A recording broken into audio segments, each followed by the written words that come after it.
నిన్ను కనడానికి అమ్మ కావాలి, నిన్ను కొనడానికి భార్య కావాలి, నిన్ను వేలు పెట్టి నడిపించడానికి ఒక అక్క కావాలి, కడుపును పుట్టడానికి మాత్రం కూతురొద్దు.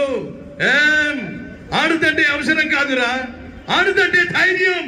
Even god must be born from mother's womb. చివరికి ఆ దేవుడైనా ఈ తల్లి కడుపున పుట్టాల్సిందే.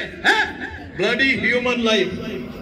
ఒకడు తప్పు చేస్తే ఎవరి బిడ్డ అని అడుగుతారు, ఒకడు మంచి చేస్తే ఎవరి బిడ్డ అని అడుగుతారు. మనం పుట్టినప్పటి నుంచి చచ్చే వరకు ఒంటి మీద 100 డ్రెస్సులు మారొచ్చు, కానీ మారింది ఒకటే, మన ఇంటి అడ్రస్. అదే సింగరేణి.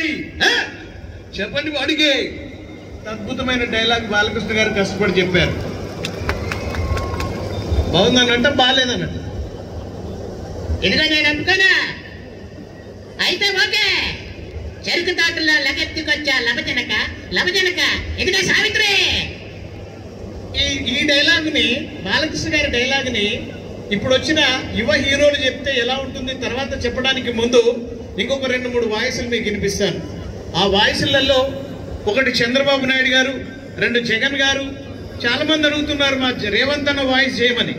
సో ఇవాళ సింగరేణి పుట్టినరోజు కాబట్టి, మన తెలంగాణ ఆవిర్భావ దినోత్సవం కాబట్టి తెలంగాణకు సంబంధించినటువంటి మాటలే ఉంటాయి, పాటలే ఉంటాయి. వాటిలో ఇవాళ భద్రాద్రి రామయ్యకు సీత ఎంత తోడో, మా సింగరేణి సిఎండి బలరామయ్యకు సింగరేణి కార్మిక వర్గం అందుకే తోడుగా ఉంది. ఆయన బలరాముడయ్యాడు. ఒక్కసారి ఆ బలరాం నాయక్ గారికి మరొకసారి శిరస్సు వంచి నమస్కారం. కష్టపడి ఎక్కడో తండా నుంచి, మారుమూల పల్లెలోంచి ఎదిగి ఇవాళ ఈ స్థాయికి వచ్చినటువంటి మా బలరాం గారు నాకు స్ఫూర్తి, మార్గదర్శి అని మీ అందరికీ మనవి చేస్తూ, ఇవాళ ఇంకొక అద్భుతమైనటువంటి డైలాగ్ మీకు చెప్పబోతున్నాను. పక్క రాష్ట్ర ముఖ్యమంత్రి గారు కూడా వచ్చి ఈ తెలంగాణ ఆవిర్భావ దినోత్సవానికి శుభాకాంక్షలు తెలియజేస్తే ఎలా ఉంటుంది? చాలా స్పష్టంగా చెప్పాం. సింగరేణిని ఒక అద్భుత మార్గంలో, అద్భుత క్రియలో తీసుకెళ్తూ ఈ సింగరేణి సంస్థకి పేరు తీసుకొస్తున్నటువంటి బలరాం నాయక్ గారిని అభినందిస్తున్నాను మీ అందరి చప్పట్ల మధ్య. మీ అందరికీ తెలుసు ఇవాళ తెలంగాణ ఆవిర్భావ దినోత్సవం అంటే ఎంత గొప్పగా చేసుకుంటున్నారు, ఎన్ని ప్రాణదానాలు ఇచ్చారు, ఎన్ని బలిదానాలు ఇచ్చారు. అందుకే తెలంగాణకు ఇవాళ ఒక మంచి అవకాశం వచ్చింది. తెలంగాణ ప్రజలందరికీ శిరస్సు వంచి అభినందనలు తెలియజేస్తూ సెలవు తీసుకుంటున్నాను. జై హింద్, జై జన్మభూమి, మా మామగారిది పుణ్యభూమి. నమస్కారం. దేవుని చదరంగంలో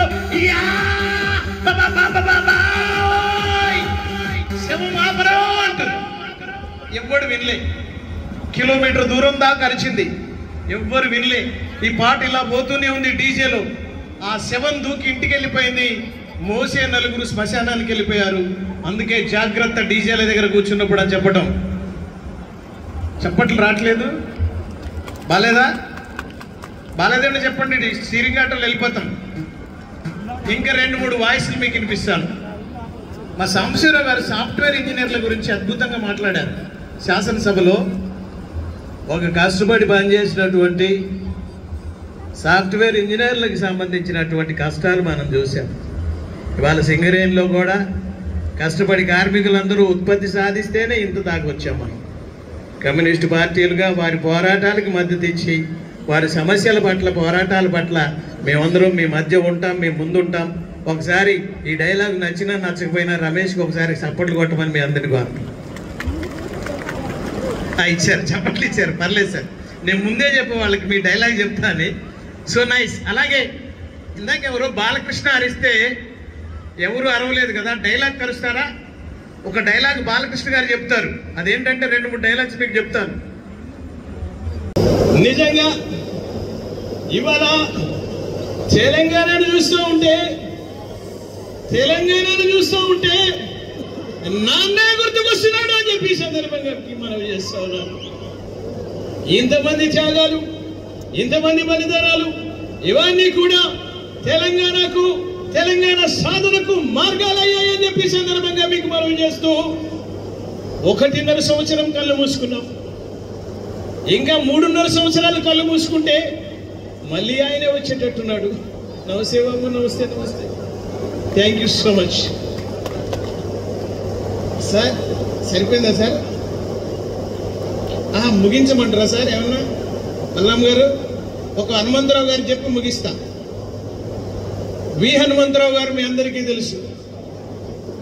ఆయన చాలా మంచి మనిషి, ముక్కుసూటిగా మాట్లాడతారు. ఆయన వాయిస్ ఎలా ఉంటుందో ఆయన మనసు కూడా అలాగే ఉంటుంది. ఒకసారి హనుమంతరావు గారు అపోలో ఆసుపత్రికి తన స్నేహితుడికి బాగలేకపోతే వెళ్ళారు. వెళ్ళి పరామర్శించారు. ఆయన బాగానే ఉన్నాడు, నేను త్వరలో కోలుకుంటానన్నారు. ఈ లోపల హనుమంతరావు గారు బయటకు వస్తున్నారు. మా సాంబశివరావు గారు నిరాహార దీక్ష అప్పుడు కూడా హనుమంతరావు గారు వచ్చారు. ఆయన ముందు ఆయన వాయిస్ చెప్తే ఆయనే పరేషాన్ అయిపోయారు. ఆ వాయిస్ ఒకసారి మీకోసం. వచ్చేసి ఎవరో చైనా వాడు ఐసీయూలో ఉండి చావు బతుకుల్లో ఉంటే హనుమంతరావు వెళ్ళాడు. వెళ్ళి, అరే ఏమిరా బాబు, ఏమైందిరా నీకు? నిన్నటి దాకా మంచిగానే ఉన్నావు కాదురా బాబు, భలే ఉన్నాడు నాయన, ఎప్పుడు నాయన, అరే బాబు అని ఈయన పరేషాన్ అవుతున్నాడు. ఈ లోపల చైనా వాడు హనుమంతన్నం చూసి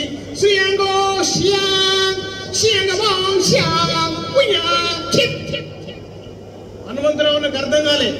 అరే రే ఈడేమో చెప్తున్నాడు రా బాబు, నేను ఖచ్చితంగా ఎవ్వరికి చెప్పొద్దు, ఇది నాకేదో ఇస్తానంటుండు, నేను చైనా పోవాలి, నా ఫ్రెండ్ని కలవాలి, దీని అర్థం తెలుసుకోవాలి అని ఎవరికి చెప్పకుండా హనుమంతన్న చైనా పోయాడు.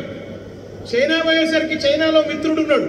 ఆ మిత్రుడి దగ్గర అన్న రాసుకొని చెప్పిండు. వాడు ఏమన్నాడు రా అంటే, అయ్యో చియాంగో షియాంగో షింగో అని చచ్చిపోయాడు రా బాబు. ఏమన్నాడు రా వాడు, నన్ను పొగిడిండా తిట్టిండారా నాయన అంటే ఫ్రెండ్ అంటాడు, అరే అన్నా నువ్వు మర్యాద ఈ నుంచి చైనా నుంచి భారతదేశానికి వెళ్ళిపోన్నా, లేకపోతే ప్రమాదాలు ఉంటాయన్నా అని చెప్తాడు. ఏం ప్రమాదాలు రాయనంటే, ఏం లేదన్నా, వాడు ఆక్సిజన్ ట్యూబ్ మీద నువ్వు కాలు పెట్టినావు, నీకు దండం పెడతాన్నా నా కాలు తీయవే అన్నా, నీకు దండం పెడతాను కాలు తీయవే అంటే నువ్వు వేరే అనుకున్నావు, ఇంకా గట్టిగా దొక్కిన వాడు ఆక్సిజన్ ట్యూబ్ని, వాడు ప్రాణాలు వదిలేసిండు అన్నా అన్నాడు. So nice. రాజకీయ నాయకులు చెప్తేనే ఇలా ఉంటుంది. So thank you so much. అలాగే ఉండు అవి ఒక్కటే మళ్ళా నన్ను ప్రతిపక్షంలో రేవంతన్నం చేయొద్దు, ఓకేనా? అలాగే నాకు ఇష్టమైనటువంటి ఎన్టీ రామారావు గారు, మహానుభావుడు. మా సాంబశివరావు గారికి కూడా బాగా ఇష్టం, మా పల్లం నాయక్ గారికి కూడా. అలాగే అధికార ప్రముఖులు, ప్రెస్కి, ఆడపడుచులందరికీ నమస్కారం తెలియజేస్తూ,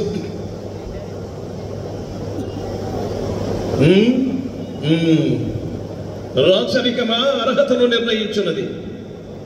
అయిన మా సామ్రాజ్యంలో సస్యశ్యామలమై సంపన్న విరామమై వెలుగొందు అంగరాజ్యమునకిప్పుడే ఇతనిని మూర్తాభిషిక్తులను గావించండి.